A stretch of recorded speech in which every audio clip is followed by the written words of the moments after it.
우스 땅에 욥이라 불리는 사람이 있었는데 그 사람은 온전하고 정직하여 하나님을 경유하며 악에서 떠난 자더라. 그에게 아들 7과 딸 3이 태어나니라. 그의 소유물은 양이 7,000마리요 낙타가 3,000마리요 소가 500결이요 암나귀가 500마리여며 종도 많이 있었으니 이 사람은 동방 사람 중에 가장 훌륭한 자라. 그의 아들들이 자기 생일에 각각 자기의 집에서 잔치를 베풀고 그의 누이 3명도 청하여 함께 먹고 마시더라. 그들이 차례대로 잔치를 끝내면 욥이 그들을 불러다가 성결하게 하되 아침에 일어나서 그들의 명수대로 번제를 드렸으니 이는 욥이 말하기를 혹시 내 아들들이 죄를 범하여 마음으로 하나님을 욕되게 하였을까 함이라. 욥의 행위가 항상 이러하였더라. 아멘. 자리에 앉으시기 바랍니다. 오늘은 5월의 두 번째 날이고 어머니 주일입니다. 우리 한국 교회는 어버이 주일로 지키죠. 왜냐하면 아버지 날을 따로 안 지키기 때문에 그냥 어머니 날, 아버지 날을 한꺼번에 우리 해서 어버이날 이렇게 지키고, 미국에서는 오늘을 마더스데이 이렇게 해서 주로 엄마들을 축복하는 날로 지키죠. 오늘 모든 어머니들에게 특별히 하나님의 은혜가 넘치게 되기를 주님의 이름으로 축복합니다. 엄마들은 꽃을 하나도 안 달고 아빠들만 전부 오늘 달고 앉으셨네요.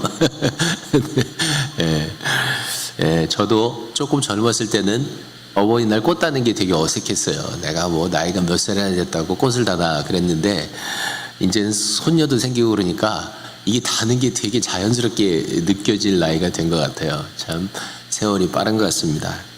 자, 보통 어머니 주일이면 어머니의 은혜에 대해서 설교를 하곤 하는데, 오늘은 좋은 신앙의 어머니 또는 좋은 신앙의 아버지가 되자는 설교를 기도 중에 준비하게 되었습니다. 왜냐하면 어머니 날은 어머니의 수고에 감사하는 어머니 주일의 의미도 있지만 좋은 어머니가 되자는 의미에서 어머니 날도 있기 때문에 그런 거죠. 그래서 특별히 오늘은 제가 욥의 가정교육을 살펴보기를 원하는데, 여러분이 오늘 설교를 들으시면서 나도 욥에게서는 이런 걸 좀 가정에서 아이들을 교육할 때 배워야 되겠구나, 그런 생각을 하시고 기도하시면 좋겠습니다. 욥은 아주 의로운 사람이었고 고난 중에서도 하나님을 배반하지 않았던 신앙의 사람이었습니다. 그런 욥을 하나님은 사랑하셨고요. 많은 만물 앞에서, 심지어 사탄 앞에서도 욥은 나의 종이다, 그렇게 내세우실 만큼 자랑스럽게 생각했던 사람이 누구냐면 욥입니다. 근데 그 욥기의 처음 5절을 우리가 읽었어요. 근데 이렇게 하나님이 인정하시고 거룩한 삶을 살았던 욥기의 처음 5절 중에서 3절이 자녀들의 문제에 관한 구절입니다. 그러니까 자녀에 관한 구절이 첫 5절 중에 3절이 나오는 거죠. 그러니까 사실은 한 사람이 하나님 앞에 인정받고 정말 하나님 앞에 칭찬받을 만한 그런 귀한 사람이 되는 일에 있어서 이 자녀의 문제는 끊어낼 수 없는 중요한 문제라고 하는 사실을 욥기는 보여주는 것입니다. 우리 부모님들에게 있어서 자녀들을 교육하는 것은 하나님을 섬기는 것을 빼고는 가장 중요한 일이라고 생각이 되고요. 또 자녀들이 잘 되는 것이 모든 어머니와 아버지의 제일 큰 소원이 아닐까, 그런 생각을 해보게 됩니다. 그렇다면 하나님에게서 이렇게 인정받은 욥에게서 우리는 어떤 자녀 교육에 관한 교훈을 얻어야 될까요? 첫 번째는 1절에 나와 있는데 1절을 다시 한번 읽어보겠습니다. 시작. 우스 땅에 욥이라 불리는 사람이 있었는데 그 사람은 온전하고 정직하여 하나님을 경유하며 악에서 떠난 자더라. 자, 이 첫 번째 절은 욥은 자녀들을 기르는 데 있어서 삶의 모범이었다는 거예요. 이그잼플이었죠. 뭘 특별히 가르친 게 아니고 그냥 삶 자체가 자녀들에게는 교육이었던 것입니다. 욥은 오늘 본문에 어떻게 쓰고 있냐면 온전하고 정직하며 하나님을 경유하고 악에서 떠났다. 이 4가지가 오늘 1절에서 쓰고 있는 욥의 모습입니다. 우리가 읽지 않았지만 쭉 내려가서 8절을 보면 8절에 하나님이 사탄에게 욥을 자랑하시면서 똑같이 4개를 말합니다. 내조 욥은 어떻게 되냐면 온전하고 정직하며 하나님을 경외하고 악에서 떠난 자다. 그러니까 하나님도 욥을 이 네 가지 덕목으로 칭찬하셨던 것을 보게 됩니다. 욥은 온전했습니다. 옛날 한글에는 순전했다 이렇게 쓰고 있죠. 영어로는 blameless. blameless는 뭐죠? blame은 책망하다 그런 얘기니까 책망할 것이 없는 사람이었다 이런 말입니다. 근데 이 책망할 것이 없다고 하는 말은 완전했다는 말은 아닙니다. 책망할 것이 없다고 하는 말은 히브리어로 탐이라고 되어 있는데 이 탐은 탐암이라고 하는 단어에서 나온 것입니다. 완수하다, 수행하다, 완성하다 그런 뜻입니다. 특별히 이 탐은 도덕적으로 별로 문제가 없는, 도덕적으로 온전한 또는 흠이 없이 살려고 애를 썼던 고결한 성품을 가진 사람을 표시할 때 탐이라고 하는 말을 썼습니다. 욥에게 썼던 이 탐이라고 하는 말이 성경의 다른 사람들에게도 쓰이는데, 예를 들어서 노아는 의인이요 당대의 완전한 자라 얘기했을 때 요 완전한이 탐입니다. 또 너는 내 앞에서 행하여 완전하라 하나님이 아브라함에게 이야기하셨을 때 여기 완전하라도 탐입니다. 근데 우리가 조금 이럴까 이렇게 생각하는 성경 구절 중에 하나가 뭐냐면 야곱은 종용한 사람이요 장막에 거하니 이렇게 얘기했을 때 그 종용한이 뭐냐면 탐입니다. 그러니까 요거는 우리가 야곱을 생각할 때 어쩌면 야곱은 성격이 내성적이고 집에 머무르는 것을 좋아하는 사람이기보다는 어쩌면 물론 어머니의 그런 촉구를 받아서 아버지를 속이긴 했지만 야곱 자신은 어쩌면 좀 더 하나님 앞에서 고결한 삶을 살려고 노력했던 사람이라고 하는 힌트를 얻을 수 있기도 한 것입니다. 욥은 그런 사람이었습니다. 하나님 앞에서 고결한 삶을 살려고 노력했던 그런 사람이죠. 욥은 정직했습니다. 정직하다라고 하는 말은 야슈아르인데 휘어지지 않는다 그런 뜻입니다. 늘 바르게 살려고 노력하는 것을 또 드러내는 것이죠. 근데 이 탐하고 야슈아르 즉 정직하고 순전했다고 하는 말은 특별히 뭐를 가르치냐면 사람과의 관계를 가르치는 말입니다. 욥은 다른 사람과의 관계에서 늘 정직했고 구부러지지 않는 삶을 살기를 원했으며 도덕적으로 흠이 없는 삶을 살기를 원했던 사람이 누구냐면 욥이에요. 그리고 다음에 나오는 두 가지 하나님을 경외했고 악에서 떠났다라고 하는 것은 하나님과의 관계에서의 욥의 모습을 보여주는 것입니다.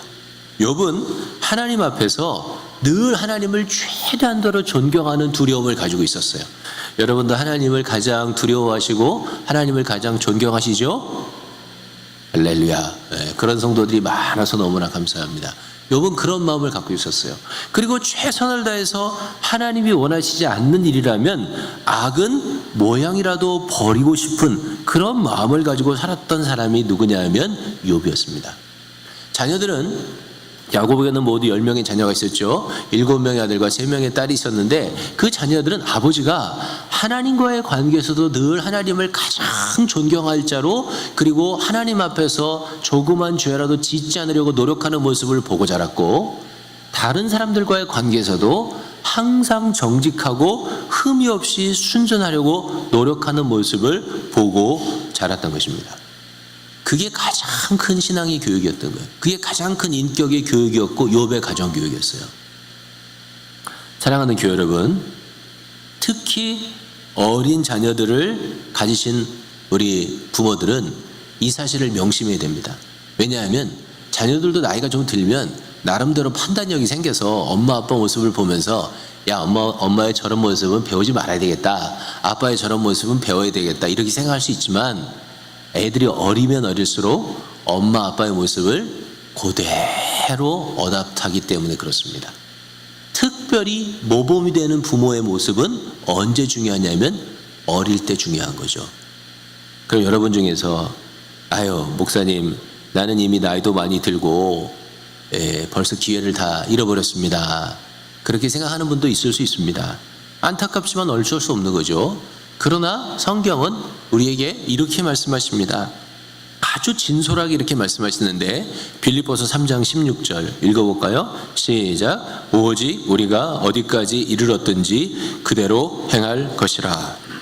우리가 어디에 있든지 얼마만큼 이르렀든지 지금부터라도 할 수 있는 한 그리스도를 쫓아가는 거룩한 모습으로 살라고 하는 말씀입니다. 지나간 날의 부족함은 하나님의 은혜에 부탁하면 되는 것입니다. 중요한 것은 지나간 날이 아니고 지금 우리가 살고 있는 날이며 앞으로 우리가 살아갈 날입니다. 그러므로 내가 지금까지 살아오면서 너무 자녀들에게 모범을 보이기에는 늦었다 그렇게 생각하지 마시고 지금부터라도 우리 자녀들이 우리를 볼 때 야, 우리 엄마 아빠는 정말 자랑스럽다. 하나님 앞에서 저렇게 참 믿음이 좋고 사람들 앞에서도 고결한 삶을 살아가는 신앙의 인격자구나. 그런 이야기를 들을 수 있게 되기를, 그렇게 노력할 수 있게 되기를 주님의 이름으로 축복합니다. 잠시 우리가 살아가는 현 시대의 부모의 모습을 좀 생각해 보십시오. 요즘의 부모들은 욥과는 사뭇 다른 것은 아닐까 이런 생각도 해보죠. 특별히 이민자로 살아가는 우리들, 디아스포라로 살아가는 우리들은 각박하고 거친 세상에서 살아갑니다. 그러다 보니까 도덕적이고 고매하고 이런 단어와는 좀 거리가 멀게 느껴지는 것이 우리입니다. 사실 우리의 모습은 좀 더 정확하게 표현하면 억세고 호전적이고 성공지향적이고 살아남기 위해서는 어떻게든지 남을 이겨야 되는 모습으로 살아왔던 것이 우리 이민자의 모습이고 디아스포라의 모습입니다. 그리고 그런 모습을 자녀들에게 보여주면서 산 것도 사실입니다. 저는 우리의 삶의 모습이 그랬더라도 우리가 얼마나 힘들게 살아왔는지를 이해하시는 하나님은 우리를 이해해 주실 것이라고 그렇게 생각합니다. 그러나 제가 이민을 와서 살아온 약 20년간의 세월, 97년에 미국에 처음 왔으니까 20년간의 이민 생활을 생각해 보면 하나님은 이해하시지만 자녀들은 이해를 못하는 자녀들도 있을 수 있다. 그게 제가 깨닫는 것입니다. 그래서 어머니 아버지는 그렇게 피를 토하듯 살았는데 그렇게 키운 아이들이요, 신앙에서 떠나가고 집을 떠나가고 심지어는 부모의 얼굴을 아예 보지도 않고 살아가는 자녀들이 있다는 이야기를 심심치 않게 듣고 살아왔습니다. 안타까운 일입니다. 아직 어린 자녀들 중에는 엄마와 아빠가 그렇게 호전적이고 때로는 상식을 무시하면서까지 살아가는 모습을 부끄럽게 생각하고 그리고 또 미워하고 그런 부모와 자신을 결별시키려고 마음먹고 살고 있는 어린 자녀도 있다고 하는 사실을 잊어버리면 안 됩니다. 그래서 아무리 어렵고 힘들어도 우리는 자녀들을 좀 더 생각하고 배려하면서 사는 삶을 살아야만 되는 것입니다.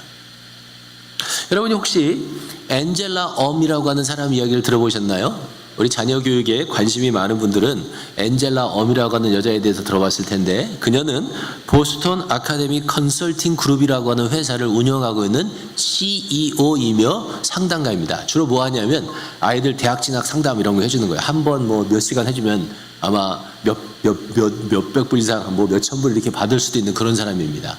이 여자분은 LA에서 자랐고 하버드를 아놀 스튜던트로 졸업했습니다. 그리고 하버드 케네디 스쿨에서 석사학위를 받았어요. 한국 여자로는 상당히 성공한 여자죠. 그리고 그녀는 계속해서 하버드와 MIT에서 입학사정관으로 오랫동안 일했습니다. 입학사정관이 뭔지 아시죠? 아이들 서류가 다 들어오면 그걸 보고 얘는 합격, 얘는 불합격, 그거를 이제 심사하는 사람이 입학사정관이에요. 그리고 나서 자기가 나중에 혼자 비즈니스를 차려서 자녀들의 교육을 컨설팅하는 회사를 차린 거예요. 근데 그분이 한국 학부모들을 상담하면서 한국 학부모를 5분야로 나눴습니다. 5부류로. 첫 번째, 전문가 자청형 부모라는 거예요. 이 사람들은 자기 앞에 와도 자기가 꼭 대학 입시 전문가인 것처럼 행동한다는 거예요. 예를 들어 한국 분들이 의사 앞에 가서 의사들은 순엉터리다 이렇게 말하는 거랑 똑같죠. 근데 자기가 볼 때는 그게 너무 웃긴다는 거예요. 왜냐하면 그 부모님들이 가지고 온 정보라고 하는 거야. 되게 무슨 뭐 한국 신문에 났거나 아니면 옆집이나 이웃집에서 자녀 대학교 보낸 이야기를 들은 게 거의 전부인데, 학교에서 대학교에서 하버드와 MIT에서 학생을 뽑았던 입학 사정관으로 일했던 자기 의견을 무시할 정도로 그렇게 자기가 전문가인 것처럼 행동하는 사람들을 보면 무척 안타까웠다, 이렇게 얘기하고 있습니다. 두 번째 유형은 억지 춘향 강요형 부모라는 거예요. 이런 부모들은 자신이 원하는 것을 자녀들에게 계속 강요하는데, 아이들에게 강요해서 말하다 아이들이 말을 안 들으면 자기를 찾아온다는 거예요. 그래서 자기가 부모를 대신해서 엔젤라가 아이들을 설득해 주기를 원한다는 것이죠. 이런 사람들은 자녀가 뭐를 좋아하고 싫어하고 이게 관심이 없이 죽어라고 자기가 원하는 걸 자녀에게 시키기를 원한다는 거예요. 그래서 애는 바이올린을 진짜 싫어하는 거예요. 그리고 그 애 바이올린을 가르치는 선생님이 봐도 애는 바이올린에 소질이 없어. 근데 오로지 바이올린을 하기를 원하는 사람은 누구냐면 엄마뿐이 없는 거예요. 그래서 엄마가 죽어라고 걔한테 바이올린을 시키기를 원하는 거예요. 억지 춘향 강요형입니다. 세 번째 유형은 대학 강요형 부모라는 거예요. 이런 부모들은 자식이 원하든 원하지 않든 반드시 아이들을 하버드, 스탠포드, MIT에 보내기를 원하는 부모라는 거예요. 자기가 가지 못했던 그 학교를 자녀들은 꼭 가서 자신들의 꿈을 이루기를 원하는 부모들, 대학 강요형 부모라는 것입니다. 네 번째 유형은 수치 맹종형이래요. 수치 맹종형이라고 하는 이 부모는 자녀들에 관한 모든 수치를 다 외우고 있답니다. 물론 키, 몸무게뿐만이 아니고 IQ 점수, GPA 점수, SAT 점수, 스탠퍼드 9 점수, AP 점수, 모든 점수들을 다 외우고 이 점수들을 높임으로 말미암아서 좋은 대학에 보내려고 하는 부모랍니다. 그런데 미국의 대학 입학제도, 특별히 사립대학 입학제도는요, 수치만 갖고 가는 게 아니라는 걸 이분들은 이해를 못한대요. 그래서 1등급을 받고도 못 들어간 학교를 8등급을 받고도 들어가는 아이들이 있다는 걸 모른다는 거예요. 왜냐하면 이분들은 뭐만 믿어요? 숫자만 믿기 때문에. 마지막으로는 헬리콥터형 부모입니다. 이 헬리콥터형 부모는 끊임없이 자녀들의 주변을 배회하면서 아이들의 위치를 감시하고요, 아이들을 보호하고요, 애들 대신 아이들이 결정해야 될 결정들을 자기가 내려주고요, 아이들이 절대로 나쁜 아이들과 접촉하지 못하도록 철저히 방어막을 치고 그리고 철저하게 지키는 겁니다. 애들 휴대폰을 날마다 검사하고 통제하려고 하는 거죠. 좋은 의도에서 이렇게 하면 좋을 수도 있지만, 이렇게 되면 어떤 문제가 생기냐면 아이들이 스스로 자신의 일을 결정할 수 있는 능력이 없는 아이로 자라면서 어른이 되어서도 부모에게 의존할 수밖에 없는 그런 아이로 자란다는 거예요. 이게 엔젤라 엄이라고 하는 사람이 오랫동안 한국 부모를 컨설팅하고 부모들과 대화를 하면서 나는 5가지의 부모의 유형이에요. 그런데 이 5가지의 부모의 유형을 이야기하면서 이 엔젤라 엄 씨는 이렇게 이야기를 합니다. 한국 부모들은 자녀들을 똑똑한, 영어로는 smart, 똑똑한, 스마트한 자녀로 기를 수는 있지만 이 사회가 요구하는 똑똑하면서도 그 다음에 뭐라고 쓰여있냐면 매력이 넘치며, 영어로는 interesting, 그 아이가 굉장히 매력이 넘치고 흥미가 가는 아이인 거죠. 세 번째는 고상한, noble, N-O-B-L-E, 고상하고 매력 있는 아이로 키우는 데는 한국 부모들이 실패한다는 거예요.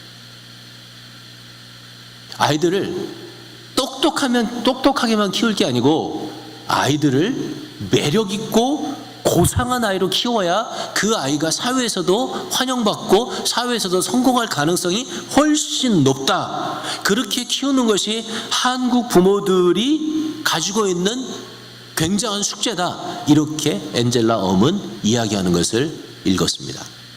진짜 맞는 얘기인 것 같아요.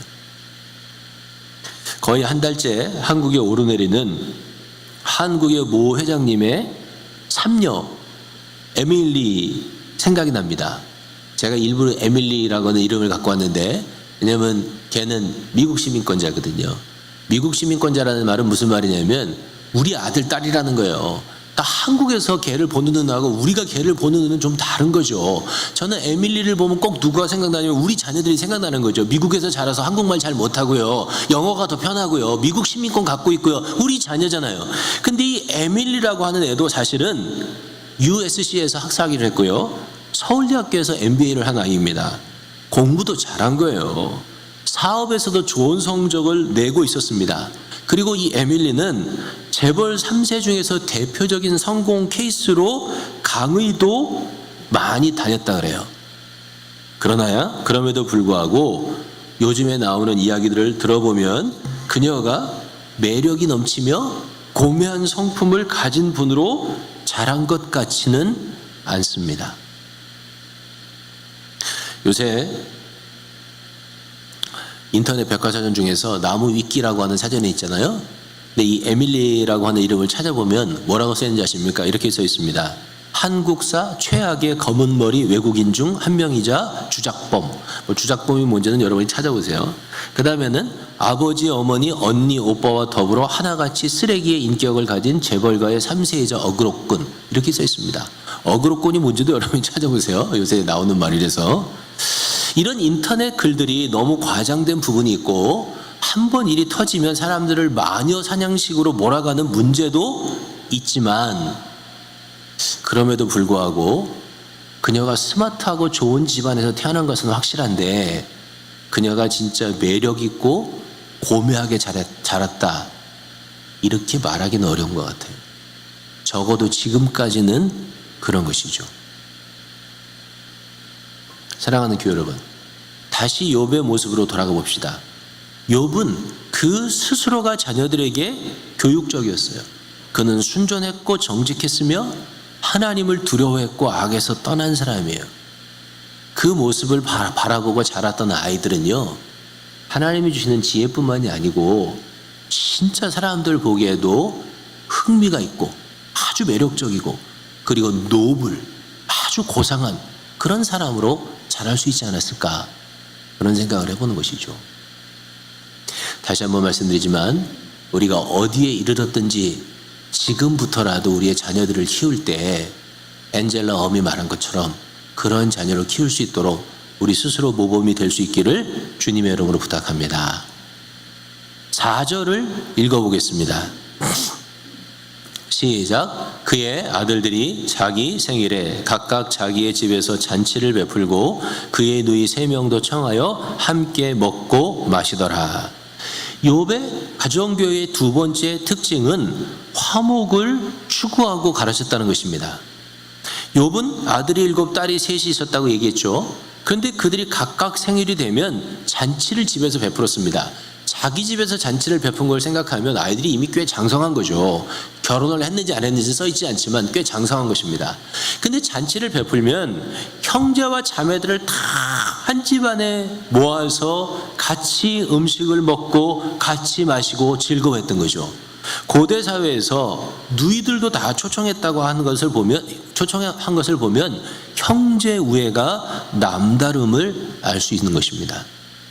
21세기를 살아가는 우리들에게 진짜 필요한 덕목 중에 하나는 바로 이 화목이 아닐까 싶습니다. 지난 화요일 텍사스 달라스에서는 40대 한인 교수가 역시 교수로 일하던 39세의 아내를 총으로 쏘고 집에 불을 지른 후에 자신도 자살한 사건이 있었습니다. 그들의 5살 난 딸은 그라지에 주차된 차 안에서 자고 있어서 다행히 목숨을 잃지는 않았다고 합니다. 자, 왜 이 사람들이 서로 이렇게 쏴서 죽였을까? 대학 교수나 되는 분들이 그런 생각을 해보게 되잖아요. 처음에는 신문에 안 났는데 제가 신문을 이렇게 저렇게 보다 보니까 그저께 한국일보에 났는데 거기 보니까 남편이 쓴 글들이 발견됐는데 그 글에 보면 가정의 불화가 끊이지 않았던 것으로 추측된다고 합니다. 왜냐하면 남편은 아내가 자신을 계속 무시한다고 글에다 써놨다는 거예요. 아내가 시댁에 대해서 너무 소홀히 대하는 것도 불만이 많다고 썼고요. 가정의 중요한 일들을 자신과 의논하지 않고 혼자 결정하는 것에 대해서 분노가 치민다고 써놨다는 거예요. 자, 아내의 말을 들어보지 못했으니 누가 옳다 누가 그르다 그렇게 판단할 수는 없는 일입니다. 그러나 두 분이 화목하지 못해 불행한 인생을 산 것만큼은 분명한 사실입니다. 대학 교수까지 했지만 그런 지성인이었지만 자신의 분노를 다스리는 일에는 실패한 모습이 아닐 수 없습니다. 두 분이 좀 더 화목하기 위해 십자가의 사랑으로 사랑했더라면 하는 안타까움을 금할 수가 없습니다. 이 이야기를 읽으면서 죽은 사람들도 불쌍하지만 혼자 남겨진 어린아이는 도대체 앞으로 어떻게 자랄 것인가? 그 아이가 자라서 엄마 아빠 이야기를 듣는다면 그 아이의 인생은 어떻게 될 것인가? 그런 생각을 해보면요, 마음이 너무나 착잡해요. 제가 처음에 말한 것처럼 조금만 더 자녀를 생각할 수 있었더라면 하는 아쉬움이 큽니다. 가정이 이렇게 화목한 것은 아름다운 일이 아닐 수 없고 하나님의 축복이 넘치는 가정은 화목한 가정임을 보여주는 것입니다. 잠언서에 보면 가정의 화목을 말하여주는 아주 잘 알려진 구절이 있습니다. 잠언 17장 1절인데요. 한번 읽어볼까요? 시작. 마른 떡 한 조각만 있고도 화목하는 것이 제육이 집에 가득하고도 다투는 것보다 나으니라. 가장 중요한 가정교육의 덕목 중에 하나는 화목이 아닐까 싶습니다. 화목한 부부, 화목한 형제 자매, 화목한 동기간처럼 좋은 교육은 없습니다. 마른 떡 한 조각만 있고 화목한 것이 제육이 가득하고도, 개역개정에는 제육 그렇게 되어 있지만 옛날에는 육선이 이렇게 되어 있죠. 육선은 meat and fish라고 하는 말이죠. 육선이 가득하다는 말, 그게 뭐 어째서 이렇게 생각할지 모르지만 사실 옛날에는요, 고기 한 조각 먹는 것이 참 어려웠습니다. 그래서 지금 살아계신 어른들 중에도 6.25 후에는, 어려웠던 시절에는 1년에 한 번 고기 못 먹고 지냈던 시절이 있었던 분들도 있어요. 물론 본래 잘 살았던 집은 그게 없지만, 저는 이제 고향이 충청북도인데 충청북도 제천에서 지금은 뭐 차를 타고 이제 길이 좋아져서 한 25분, 30분만 들어가면 거기까지 들어갈 수 있지만 옛날에는 그 충북 제천에서 이제 그 기차를 내리면 버스를 타고, 버스가 막 쿵퉁쿵퉁 이렇게 하죠. 그래서 펑 튀기면 머리가 버스 천장에 콱 부딪힐 만큼 그런 길을 버스를 타고 거의 1시간 반을 들어가야 우리 고향이 나왔습니다. 할아버지 할머니가 사는 데가. 우리 할머니 할아버지 옛날 이야기를 들어보면 재밌는 얘기가 많은데 그 중에 하나가 뭐냐면 고등어 자반 얘기예요. 고등어 한 마리를 먹기가 너무 어려웠다는 거예요. 왜냐하면 바닷가가 멀잖아요. 그러니까 그 먼 바닷가에서 옛날에 할아버지 할머니 그 사실 때는요, 장수가 걸어서 보찜을 지고 고등어를 갖고 거기까지 와야 되는 거예요. 그러니 고등어 한 마리 사는 게 얼마나 어렵겠어요. 네? 그래서 고등어를 잡으면, 요새는 2, 3일이면 우리 밥상에 오르잖아요. 그걸 소금을 뿌리고 또 뿌리고 또 뿌리고 이래가지고 한 달, 2달이 지나야 소금에 땡땡 절여있는 고등어를 한 마리 사서 먹을 수 있었다는 거예요. 그래도 그 고등어 한 마리가 그렇게 사 드시면 그렇게 맛있었다는 이야기를 제가 우리 할머니 할아버지한테 들었던 기억이 있어요. 그게 뭐냐면 생선이죠. 생선. 네, 지금부터 약 3,000년 전에 살았던 그 사람들에게, 바닷가가 아닌 사람들은요, 생선이 그렇게 중요한 거죠. 그렇게 육고기와 생선이 가득하고도 화목하지 않은 것보다는 여간 채소를 먹으며, 밥상에는 뭐만 있어요? 풀뿌리뿐이 없을지라도 그것만 먹으면서 행복한 것이, 화목한 것이 훨씬 낫다, 그런 말입니다. 욥은 그걸 가르쳤던 것이죠. 그런데 욥의 집이 화목을 자녀들에게 가르쳤다고 생각하면 한 가지 걸리는 것이 있습니다. 그게 뭐냐면 욥의 아내에 대한 기록이죠. 왜냐하면 욥기에는 욥의 아내에 대한 기록이 딱 한 번 나옵니다. 그런데 별로 긍정적이지 않게 나오고 있습니다. 욥이 10자식과 모든 재산을 다 잃어버리고 몸에 병까지 생겨서 앉아가지고 구더기가 그득할 그때 욥의 아내는 하나님을 욕하고 죽으라고 말하는 것으로 성경에 나옵니다. 그게 욥기에 나오는 욥의 아내의 유일한 장면이에요. 욥기 2장 9절 읽어보겠습니다. 시작. 그의 아내가 그에게 이르되 당신이 그래도 자기의 온전함을 굳게 지키느냐 하나님을 욕하고 죽으라. 그래서 이 한 구절 말씀 때문에 전통적으로 욥의 아내는 악처로 이해되고는 했습니다. 악처인데 무슨 화목이 있었느냐 부부간에, 이렇게 말할 수 있는 거죠. 그러나 조금 더 성경을 잘 읽어보고 깊이 연구해보면 이게 그런 뜻이 아닐 수 있다라고 하는 생각도 하게 됩니다. 왜냐하면 일단 첫 번째 이유는 동정론적인 반론인데, 아니 여자가 살다가 생각해보세요. 10자식이 다 죽었어요. 재산 다 잃어버렸어요. 남편은 병들어서 누워있는데 거기 구더기가 그득해요. 그러면요, 안 돈 것도 감사하는 거지. 여러분 그렇지 않겠어요? 벌써 여자라면 돌아버렸을 거야 아마. 근데 돌지 않은 것만이 더 감사하다, 그렇게 생각할 수 있다는 거죠. 그런데 이런 극단적인 상황에서 나온 실수와 같은 말이다, 이렇게 보는 법도 있지만 그것보다 더 근본적인 해석의 반론이 있습니다. 그 이유는 뭐냐면 하나님을 욕하고 죽으라라고 되어 있는 이 욕하고라고 하는 말이 히브리어로는 바라크입니다. 바레크, 엘로힘 와흐트 이렇게 쓰고 있는데, 여기서의 바레크 또는 바라크라고 하는 말은 본래 뜻은 무슨 말이냐면 축복하다, 그런 뜻입니다. 또는 감사하고 찬양하라, 그런 뜻입니다. 그러니까 사실 이 구절을 원문 그대로 읽으면 차라리 하나님을 찬양하고 죽으십시오, 이런 말입니다. 근데 이거를 왜 욕하고라고 바꿨느냐면, 이 문장을 해석할 때 이 문장을 히브리어의 완곡 용법으로 해석하면 욕하고가 되는 거예요. 그럼 완곡 용법은 뭐냐? 완곡 용법은 유대 사람들이 이렇게 하나님에 대해서 글을 쓰다가 하나님을 욕하고라고 하는 말을 하나님 앞에 붙여서 쓸 수 없는 불경한 말이기 때문에 욕하고라고 하는 단어 같은 것이 나오면 거기에다가 바라크라고 하는 단어를 대신 썼다는 거예요. 그걸 뭐라고 얘기하냐면 완곡 용법이라고 얘기하는 거예요.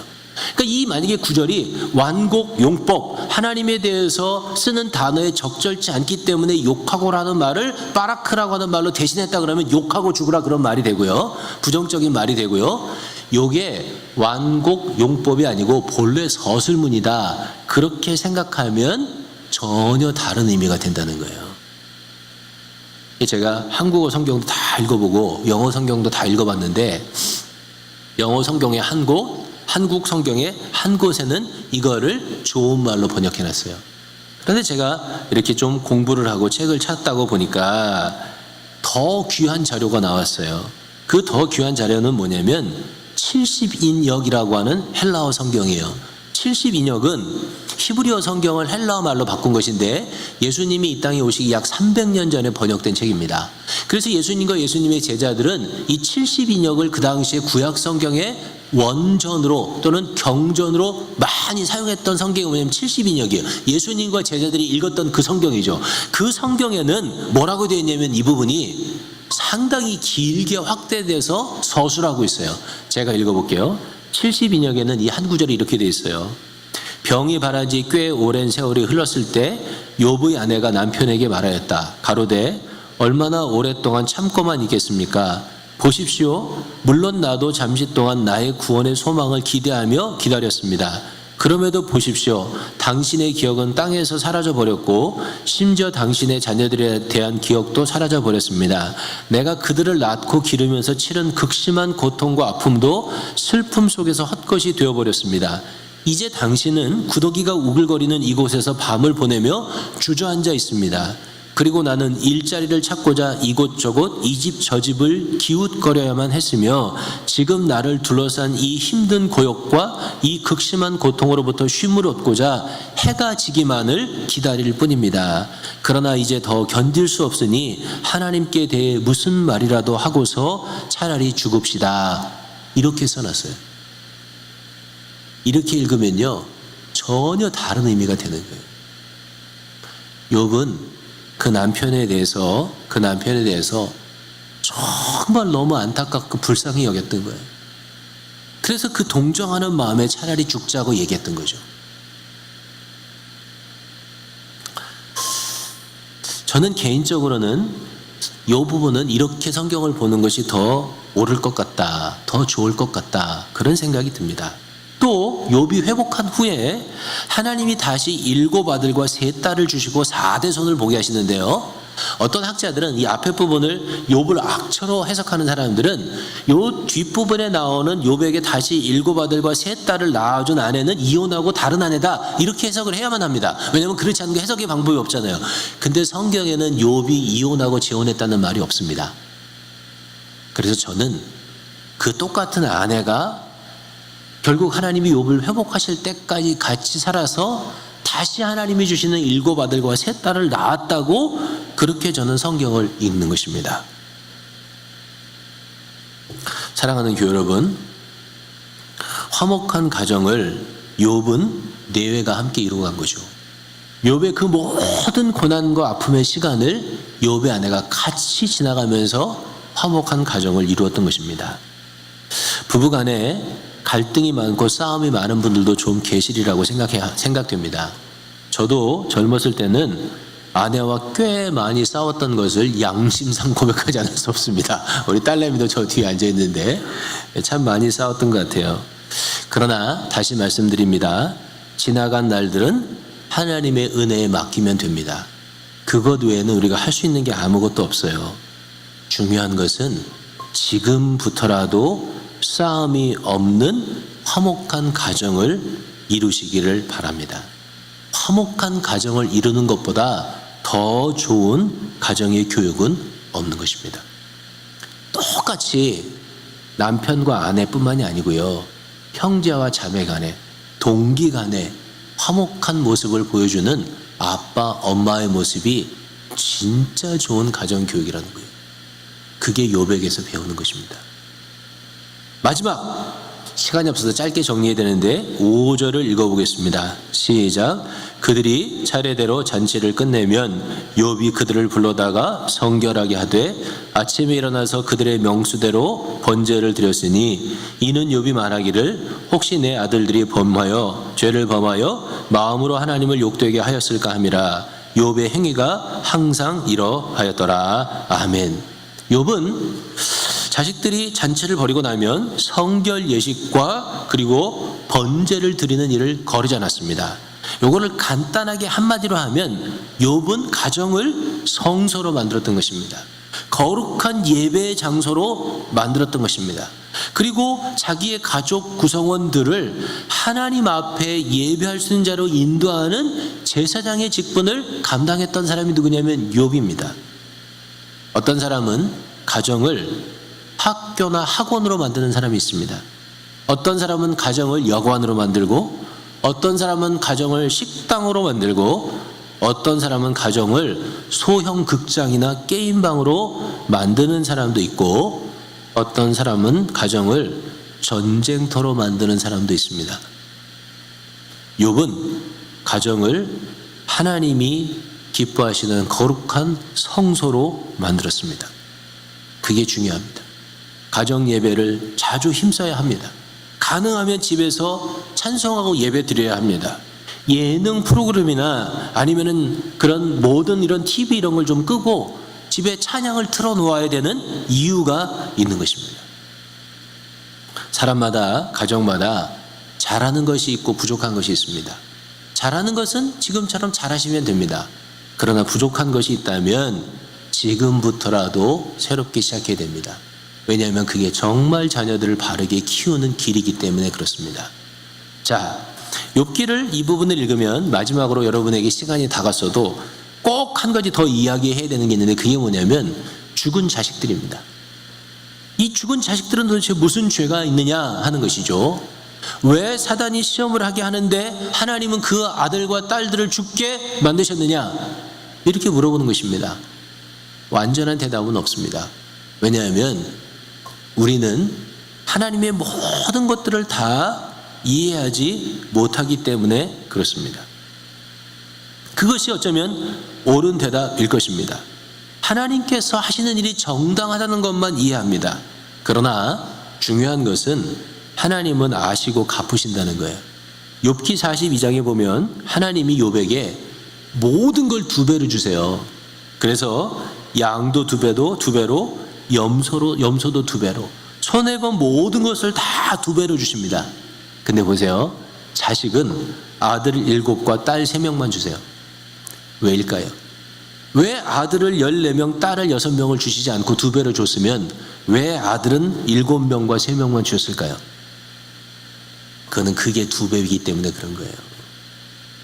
이미 그 아들과 딸은 어디에 가 있습니까? 천국에 있는 거죠. 성경은 하나님은 산자의 하나님이라고 가르치세요. 아이들은 죽었지만 죽은 게 아닌 거예요. 그 아이들은 하나님 나라에서 하나님과 함께 서서 자기 아버지의 신앙을 응원하고 기도했을 것입니다. 그래서 욥에게는 자식도 두 배였던 거예요. 욥의 교육은 실패하지 않았습니다. 먼저 죽은 자녀들을 영생으로 인도했고 남은 자녀들에게는 하나님의 넘치는 기름 부으심과 축복이 있었던 것입니다. 사랑하는 교회 여러분, 여러분 자녀를 정말 사랑하시고 자녀가 정말 잘 되기를 원하시죠? 욥에게서 배워서 우리의 삶이 정말 하나님이 축복하실 만한 그런 삶, 그런 부모가 되는 역사, 그런 일들이 꼭 여러분들에게 있게 되기를 주님의 이름으로 축복합니다. 우리 목사님 나오셔서 우리 마지막 찬양하고 제가 기도하고 예배를 마치겠습니다.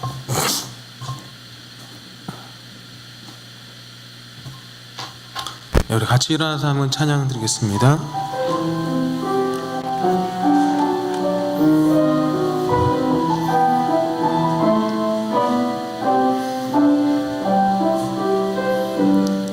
지금 서 있는 이곳에서 높임을 받으소서. 내가 밟는 땅 주님의 땅이니 하늘이 주의 이름 높이 올리며 넓은 바다가 주를 노래해. 모든 만물 주를 경배해. 모든 입술 주를 찬양해. 천지를 만드신 만물의 통치자 높임을 받으소서. 내 평생에 주의 이름 높이며 어느 곳에서든지 주님을 예배하리라. 밟는 모든 땅 아버지의 영광이 선포되어야 하리. 찬양하며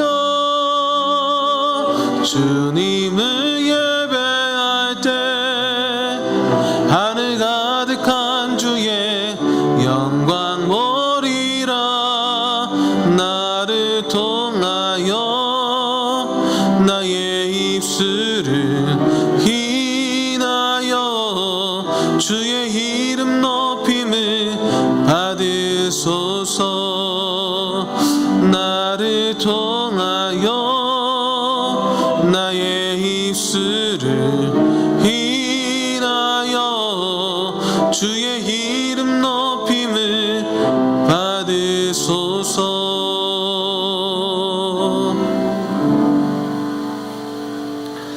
하나님, 저희들이 살아오면서 좋은 부모가 되기를 원했지만 우리 자신의 죄성을 이기지 못해서 자녀들에게 상처와 아픔을 주고 그리고 또 부모로서 보이지 말아야 될 모습들을 보였던 것들을 다 하나님 앞에 고백하며 주의 용서를 구합니다. 하나님의 은혜에 지나간 일들을 맡깁니다. 우리의 부족함을 용서해 주시고 지금부터라도 우리가 자녀를 향하여 꾸는 거룩한 꿈들을 축복하여 주시되 그 자녀들을 정말 똑똑하고 그리고 매력적이며 그리고 정말 거룩하고 고묘한 그런 성품을 가진 아름다운 자녀들로 키워내기 위해서 우리가 썩어가는 하늘의 미랄로 헌신할 수 있도록 우리 모든 어머니와 아버지들을 축복하여 주시기를 원합니다.